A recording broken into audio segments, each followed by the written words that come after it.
From South Carolina Public Radio, this is the South Carolina Lead. I'm your host, Gavin Jackson, and this episode was recorded on November 3rd, 2023, from South Carolina Public Radio Studios here in Columbia. This episode features news out of Washington from two of our most prominent lawmakers, Senator Lindsey Graham and Congressman Jim Clyburn, talking about the holdup of military promotions, national security priority funding for ongoing international conflicts, and changing leadership in Congress. We also look at the ongoing efforts to tackle domestic violence in our state. Former Governor Nikki Haley is also officially on the ballot in South Carolina. We have her comments from her filing and how she's preparing for the third Republican debate next week, which will feature a shrinking candidate field in Miami. The narrowing. The Lead loves hearing from everyone. We love our listeners. That's why we have a voicemail box set up at 803-563-7169.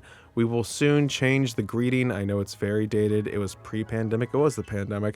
Things change, people change, but you are still there for us. And we love hearing from you. Let us know how Halloween is. It's November. We're about to fall back, folks. Time change. You know how we feel about that here. 803-563-7169. You tell us how you feel.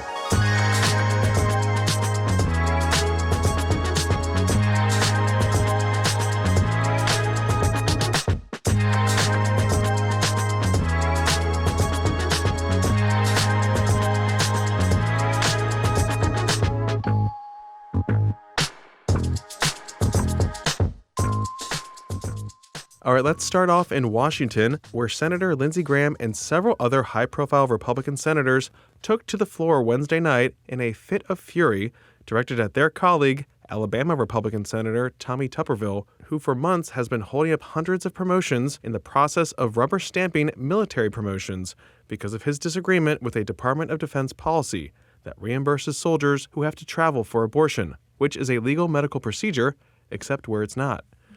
Graham has been speaking out against Tuberville's blockade for months, citing the national security risks this poses, even though the Pentagon says it's still holding things down. However, the Commandant of the Marine Corps this week suffered a heart attack, presumably in part because of the stressful nature of holding the job of the two top spots for the military branch, because people aren't getting promoted. Other military folks are also holding off on retirements, and careers and lives remain in limbo. This is all exacerbated by the Hamas attack on Israel, the ongoing Russian war with Ukraine, escalating tensions between Taiwan and China, and growing threats to America. So with all that, here's Senator Graham, who during his speech held up a photo of Laura Lenderman, who was supposed to be promoted to Lieutenant General and Deputy Commander of Pacific Air Forces. Take a listen. You've just denied this lady a promotion. You did that. All of us are ready to promote her because she deserves to be promoted. She had nothing to do with this policy. Let me say it again. Everybody in this body could find an issue with any administration they don't agree with. And what we're going to do is open up Pandora's box. Today is abortion policy. If we take back the White House, we'll go back to the Mexico City policy, limiting dollars to be given to overseas entities that are engaged in the abortion business. Some pro-choice people don't like that. What would happen if they put a hold on all the officers because they don't agree with the Republican administration? There's a reason this has not been done this way for a couple hundred years. No matter where you believe it or not, Senator Tuberville, this is doing great damage to our military. I don't say that lightly. I've been trying to work with you for 9 months. Folks, if this keeps going, people are going to leave. Let me tell you how the system works. You have 18 months, I think, from the time you're promoted to pin on. And if you don't make that gate, your time and grade up or out rule kicks in. There's some people that are waiting to be promoted that if they don't get promoted soon, they're going to be out of the military. Now, how does that help anybody if they're qualified? There's not one senator in here that could not find a reason to object to an administration policy in the military. None of us. We could all find something. I just hope we don't do this routinely, because if this is the norm, who the hell wants to serve in the military when your promotion can be canned based on something you had nothing to do with? She had nothing to do with this. Now that's the Lindsay many voters know and love and remember from the Brett Kavanaugh hearings. So that's some BKE right there, folks. Big Kavanaugh energy from Lindsey Graham. Now, Graham's been to Israel. He's also been to Ukraine multiple times, and the man is fed up with Tupperville, as are many others. Politico reports that Senate Majority Leader Chuck Schumer backed a proposal to temporarily change Senate rules to allow most military promotions to be confirmed in block, that is, with a single vote. Now, this idea would need 60 votes on the floor, meaning 9 Republicans would have to join Democrats. So stay tuned. Now, we tried to get Graham on This Week in South Carolina, but a tight schedule made him unavailable. However, Congressman Jim Clyburn did make time for us. He's the only Democrat in our state's 9-member congressional delegation, and he weighed in on the dysfunction in the Senate, among other topics we covered related to Congress, as well as the campaign trail, with Minnesota Democratic Congressman Ed Phillips's quixotic bid to primary President Joe Biden. Now, before we get his thoughts on that primary challenge, here's Clyburn on the Senate stalemate. No, Tuberville is one of the biggest disgraces I've ever seen come to the Congress. He sits in the Senate with absolutely no understanding what the Senate is all about. I'm not too sure he had a good understanding of what football was all about. Football is about character building. I think he was all about having a winning record. I've talked to people who played for him, and he was never about character building. So this guy has just been a failure on all fronts, and he's been a real failure in the Senate. Now, I don't always agree with Lindsey Graham, but I do often agree with him, and this is one of those times when I do very well agree with him. You see it putting America at risk when it comes to national security? Yes, absolutely. But Tuberville wouldn't understand that. He doesn't know what national security means. Minnesota Democrat Congressman Dean Phillips announced that he is running for president against President Joe Biden. We're less than 100 days from the first in the nation's South Carolina primary, and Phillips is already registered for the New Hampshire primary, which Biden has not because South Carolina is first on the calendar. That was his request. That was DNC approved. You're a co-chair for Biden's reelection campaign, so I think I know the answer to this question, but does Phillips's bid matter? Well, I don't know why Dean Phillips has gotten into the race in this manner. The fact of the matter is, he is showing tremendous disregard for the titular head of the party. He is violating the Rules Committee because it is laid out what the sequence ought to be. And he is showing a lot of disrespect for the voters of South Carolina. We know what the history of these kinds of things is, and it's very clear. Anytime you have this kind of insurgency taking place with a sitting president, it is not fared well. And it's on both sides of the aisle. It happened to Jimmy Carter when Teddy Kennedy challenged him. Carter lost in the general. It happened to George H.W. Bush when he was challenged in the primary. He lost in the general election. And you come down through history, and that's been the case. So I wish that Dean Phillips would take a look at what he's doing. And it's not that he's representing any group of people. He seems to be on a vanity trip, and that's all. Congressman, let's jump to Congress, where you are right now. The Biden administration is pushing a $106 billion supplemental funding bill for national security issues, including the wars in Israel, Ukraine, as well as the southern border in Taiwan. Should this funding bill be split up? Will this bill pass without being split up?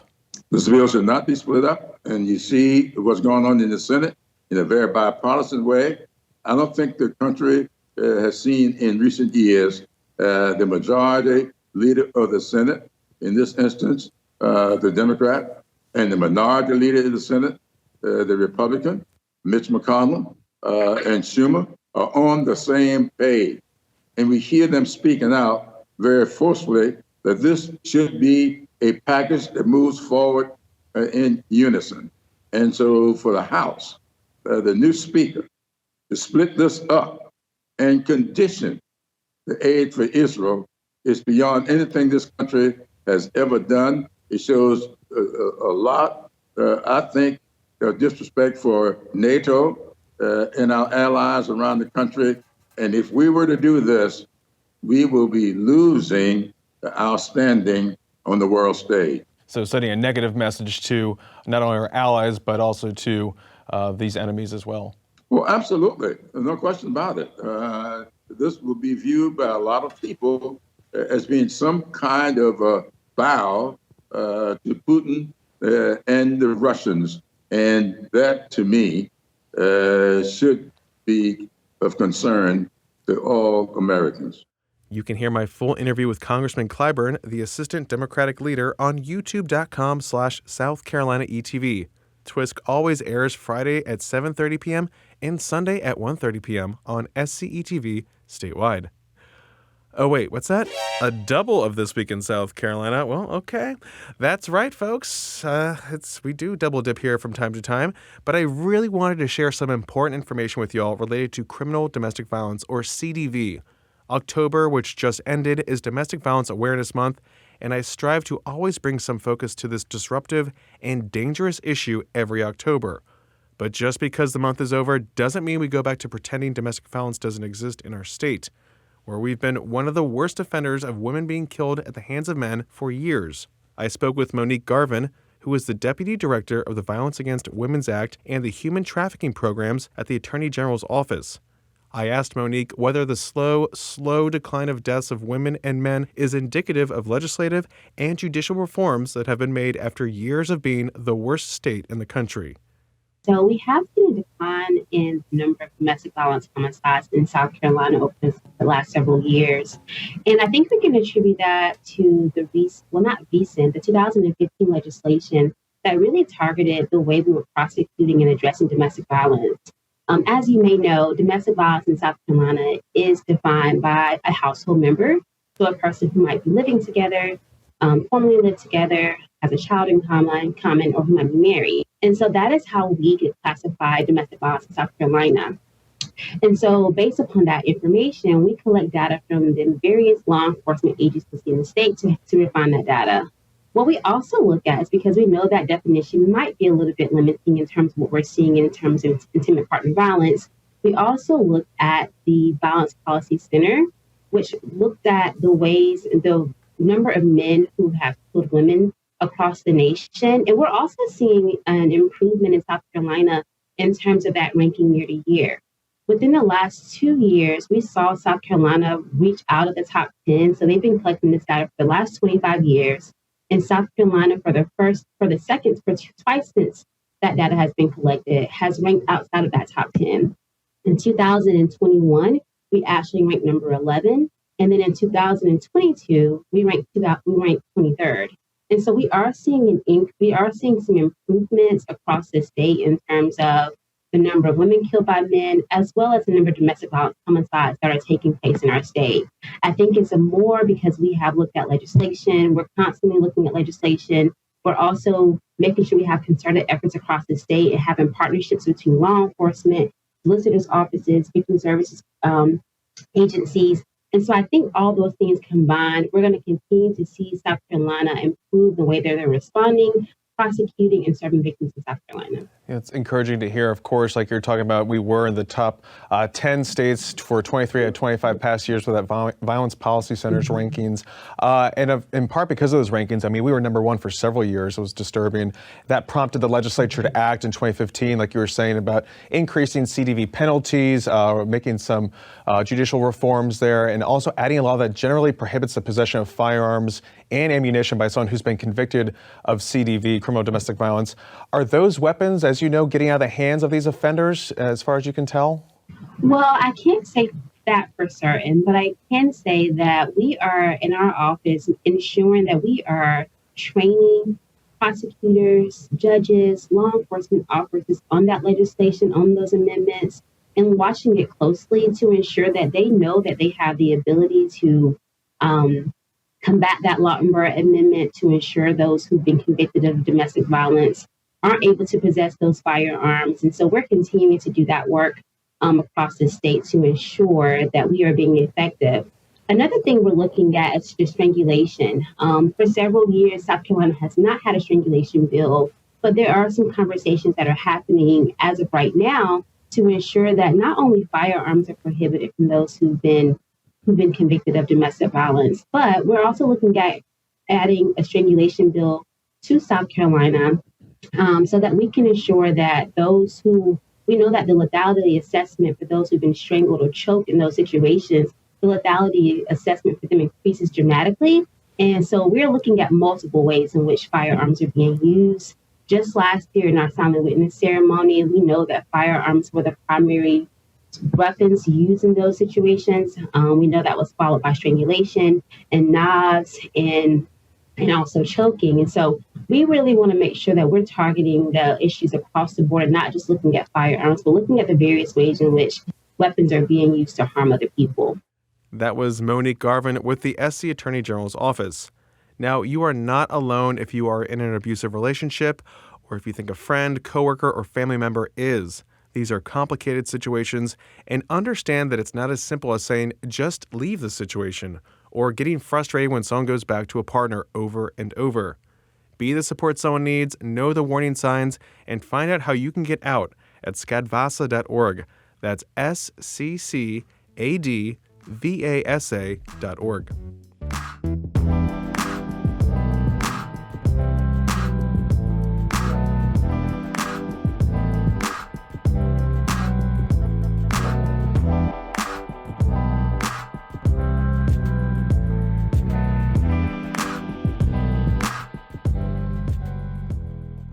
Next up, former Governor Nikki Haley was back where it all started on Monday. She was in the South Carolina State House, where she filed to be on the February 24th Republican presidential primary ballot, or the RPPB, as we all say. But first, some backstory here, if you don't know. Haley was first elected to the State House in 2004 to represent District 87, after unseating the longest-serving state representative at the time, Roy Coon, in a primary runoff. District 87 is in Lexington County. She served 3 terms in the State House before running a long-shot campaign for governor and ended up as the Republican gubernatorial nominee in 2010 after beating folks like then State Attorney General Henry McMaster, sound familiar? Lieutenant Governor Andre Bauer, and later 3rd District Congressman Gresham Barrett in a runoff. Now, Haley uses that story of that win, defeating the good old boys of South Carolina, as her main message in how she sees herself beating former President Donald Trump, who's leading the field and has been leading the field, as well as others like Ron DeSantis. We have a country to save. And as you look at that, you look around the world and the world is on fire. We see a war in Europe. We see a war in the Middle East. You've got China on the march. And America is retreating. That's not how you win. A strong America doesn't start wars. A strong America prevents wars. And we have to start being a strong and proud America again. We did it starting in South Carolina. We're going to finish it at the Oval Office. I'm going to work hard to make you proud like I always have. And together, we will work on saving our country and getting our country back on track. Thank you very much. God bless you. I appreciate it. Haley went on to defeat Democratic State Senator Vincent Shaheen in November 2010, but on Monday, Haley was surrounded by her supporters and 3 prominent lawmakers that have been with her for the long haul, some ride or dies, if you will. Senator Tom Davis of Beaufort, Representative Nathan Ballantyne, and Congressman Ralph Norman. Here's Senator Davis. So I've known her for 20 years, and so I've had this feeling about her for 20 years, and that feeling has always been, I'm looking at somebody who is destined for greater things. I'm looking at somebody who has presidential timber. That's just something instinctual, something that I recognized immediately with her. But I wrote down exactly why I feel that way, some objective things on the way up here. To be a good president, you have to have a strong vision for the country's future. You have to have the ability to put their own times in the perspective of history. You have to have effective communication skills, the courage to make unpopular decisions, crisis management skills, character and integrity, the ability to make wise appointments, and the ability to work with the legislative branch. Nikki Haley has all of those qualities in spades. And it glorifies and gratifies me to see the rest of the country seeing those qualities in her as the primary process unfolds. People saw it on the debate stage. People see it increasingly in Iowa and New Hampshire and all across this country. They're seeing the person that I saw 20 years ago, and that person is going to be the next president of our United States. Haley is officially on the February 24th ballot with Florida Governor Ron DeSantis, former President Donald Trump, Senator Tim Scott, entrepreneur Vivek Ramaswamy, former New Jersey Governor Chris Christie. Oh, how you doing? North Dakota Governor Doug Burgum, and Ryan Binkley, David Stuckenberg, and John Anthony Castro. I welcome you to Google those last three people. Haley recently scored the endorsement of Senator Tim Scott's hometown newspaper, the Post and Courier, my alma mater, and continues to enjoy positive press, fundraising, and movement to second in the polls in early voting states like Iowa, New Hampshire, and South Carolina, usurping DeSantis, whose Never Back Down pack has been saturating the airwaves with attack ads against Haley. Well, I'll be the last one to tell any candidate to drop out. I mean, I think everybody that has gotten into this race, they're talented, they're strong in their own right, and I think that they're going to run their own race. But I'll tell you, if you look, we started with 13 candidates. 8 made it to the first debate stage. 7 made it to the second debate stage. There's 4 of us that have qualified for the third debate stage. We've got another debate in December, 2 in January, and as these debates happen, anyone that doesn't get on the stage continues to fall, and so we think that that's going to wind down, so that by the time we get to Iowa, we've got a small handful. Going into New Hampshire, a couple more will drop, and then we'll come to the sweet state of South Carolina, and we'll finish it. Expect some fireworks at next Wednesday's debate in Miami. Now, following her filing, Haley fielded questions from the press, and I asked this about the debate. Gavin, it's only right that we end with you. I just want to ask you, Governor, what your strategy is for the debate in Miami. You have a bigger target on your back now. What can we expect to see? I think you'll see more of the same. I've always, with debates, I kind of put myself out there and let the chips fall where they may. You know, like I said, I feel like I've had debate prep from all these town halls. Usually what I will do is I really focus the day before on where we need to go, what we need to say, and then the day of the debate, I listen to a lot of great music, and that has worked well for me, so I think we will continue to do that, but I look forward to the debate. I look forward to continuing to show the contrast, and I look forward to the American people seeing that, look, we have a country to save. This is not the time to deal with old headlines or negativity or vengeance or anything else. This is time for a new generational conservative leader. The debate is on NBC Wednesday evening from 8 to 10 p.m.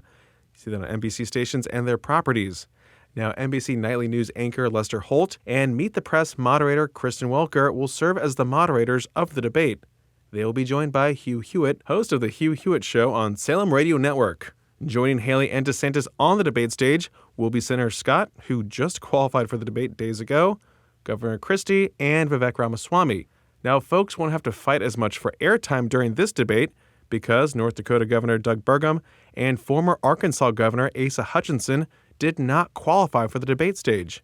And former Vice President Mike Pence, well, he just suspended his campaign last weekend. The narrowing. Pence and Burgum both spoke for a combined 17 and a half minutes in the last debate. So do with that time what you will, candidates. Former President Donald Trump will once again skip the debate. And really quick, just want to let you guys know again that the debate is in Miami. I'm going to Miami. Welcome to Miami.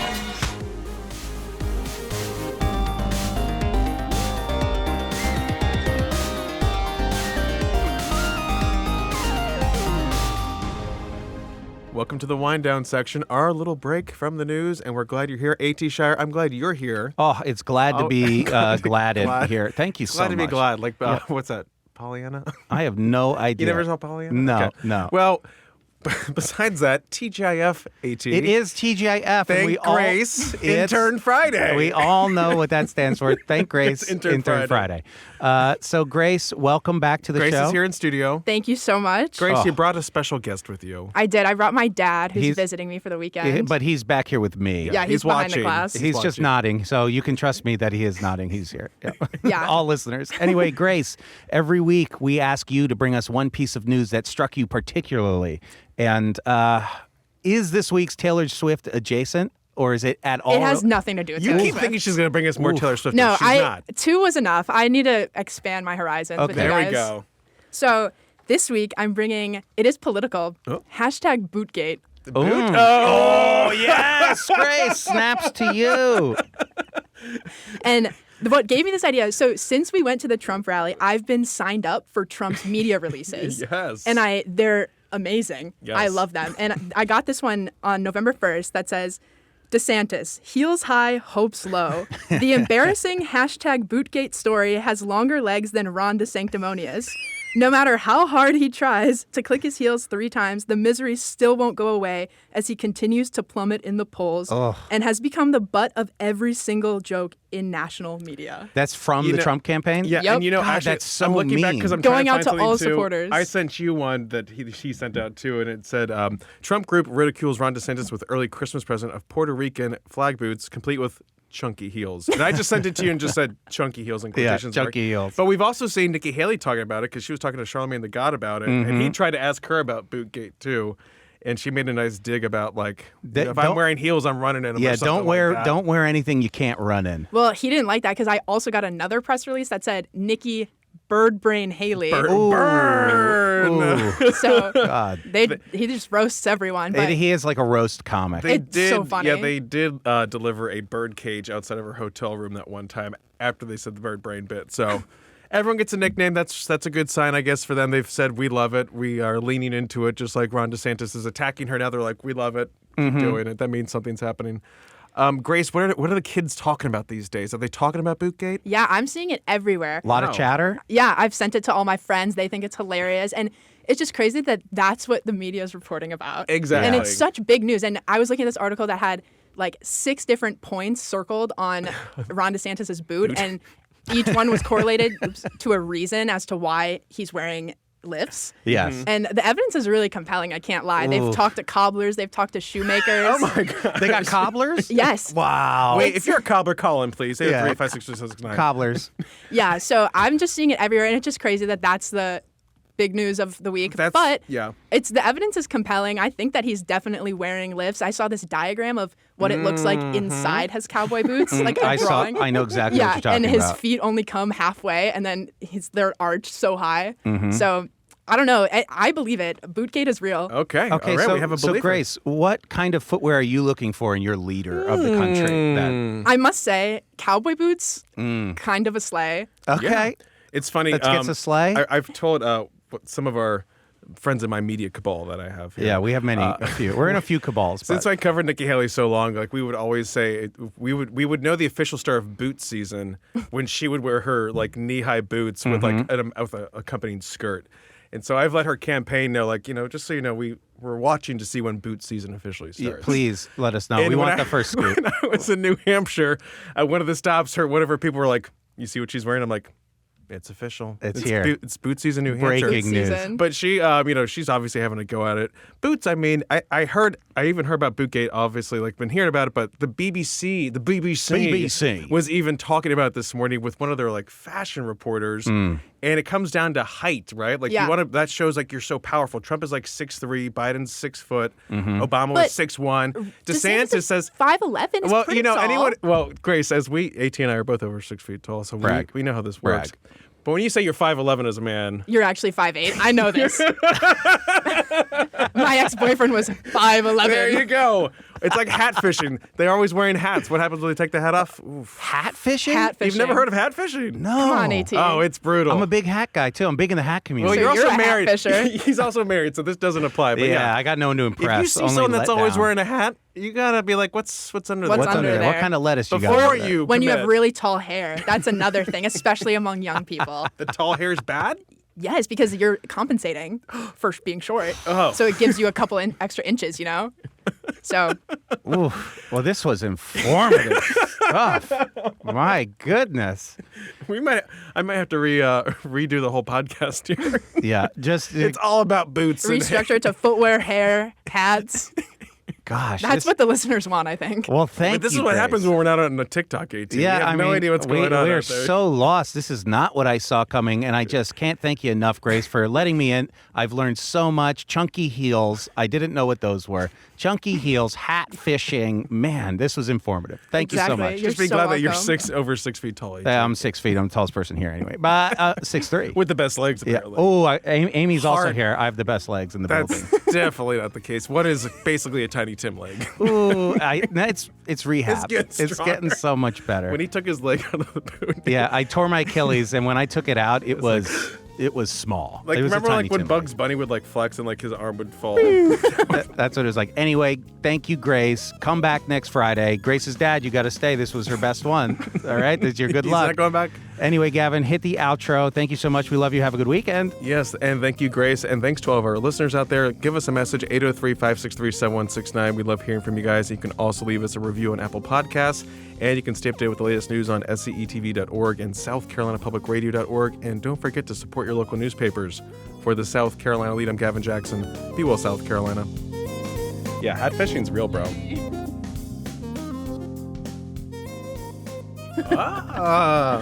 I've been waiting. You're going to make your dad go to that? He's a fan. He's a fan. I'm a Swiftie. Oh, wow, there you go. That's great.